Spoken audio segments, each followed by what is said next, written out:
خب زیاد خبر خاصی نیست الان. قراره که مثل این که تا امشب از ما رد بشه بره به کشور مینمار.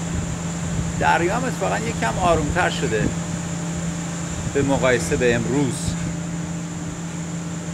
نمیدونم، امیدوارم که رد شده باشه.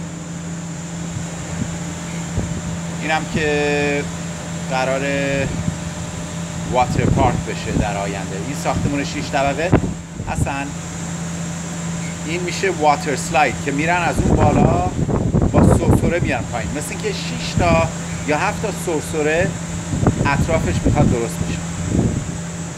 بله بله بله بله.